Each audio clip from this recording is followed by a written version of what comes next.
Todo por el día de hoy, pero no se vayan, ya viene nuestra sección de política, donde la especialista Katia Villa va a hablar del socialismo del siglo XXI, basándose en la revista Polis, en el artículo Giro a la izquierda en la América Latina del siglo XXI, en el número de la revista número 39, donde se va a rescatar los siguientes puntos como los antecedentes del socialismo del siglo XXI, la división de las dos izquierdas, la creación de los bloques económicos y algunos factores del socialismo y cómo la materia prima ayudó al reforzamiento de este movimiento en la sociedad.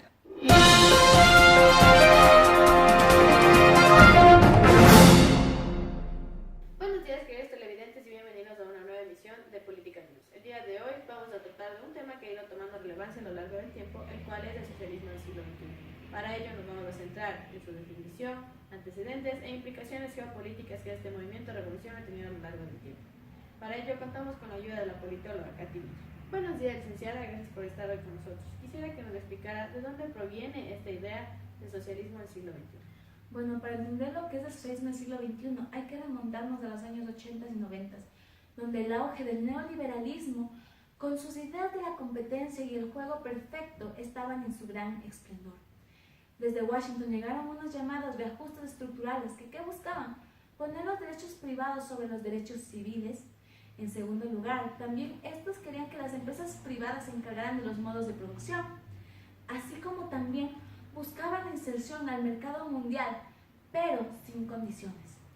Si bien estas reformas, estos ajustes ayudaron a los países que tenían empresas privadas fuertes y firmes, a países como los latinoamericanos, que no tenían industrialización, quitó de gran manera esas facultades que tenían el Estado. Dejaron al Estado como un mero promotor o un mero ayudador de las empresas transnacionales. Tal es el caso que los gobiernos comenzaron a hacer leyes por y para las empresas privadas y así también asumían los errores de estas, como es el caso de Ecuador, en la socratización de los años 80, donde las deudas privadas se hicieron deudas públicas. Estimada licenciada, ¿me podría decir usted cuál es la diferencia entre el socialismo normal y el socialismo del siglo XXI y cómo este se ha ido desarrollando en Latinoamérica?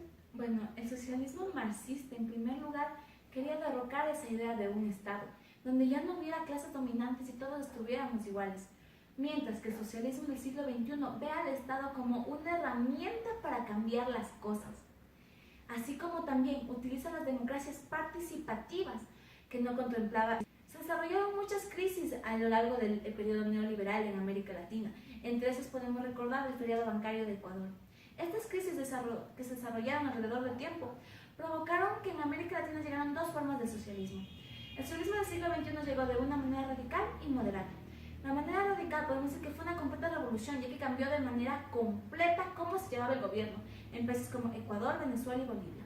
Mientras que el socialismo moderado, como países Argentina, Brasil, llegó que de una manera no se alejaban completamente del neoliberalismo, pero poco a poco abarcaban las ideas socialistas del siglo XXI y poco a poco se iban desenredando de las cadenas del neoliberalismo. Muchas gracias, licenciada. Pues ya, ¿podría decirnos usted cómo el socialismo del siglo XXI llega al Ecuador?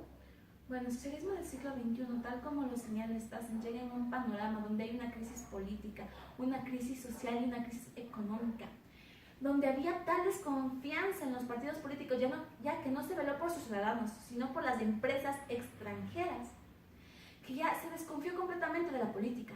Había pobreza, había miseria e inestabilidad, era el pan de cada día de Ecuador. Y en este panorama llega Rafael Correa, con las promesas de que ahora serán leyes por y para el pueblo, donde ahora todos los esfuerzos serán para la sociedad y solo para ella. Y sí, definitivamente, cuando llegó al poder cumplió esas promesas. Todas sus obras, todos los recursos que se generó en Ecuador fueron para las personas, para el socialismo. Él recuperó las facultades que antes habíamos perdido con el neoliberalismo. El socialismo del siglo XXI en Ecuador llega a reducir la pobreza de un 56% a un 28% con los diferentes bonos, ayudas, carreteras que en cierta manera generaron trabajo. Muchas gracias, licenciada. Licenciada, usted mencionó algo referente a que el socialismo del siglo XXI afectó la geopolítica del Ecuador y Latinoamérica. ¿Podría usted explicarme esto?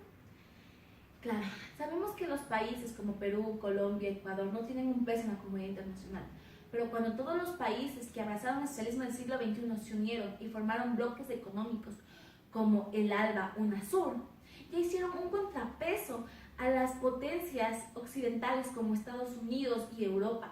Ya no podían tomar las cosas de su patio trasero con tanta facilidad como lo era antes. Ahora ya las leyes los limitaban y ya no podían desenvolverse de la misma manera.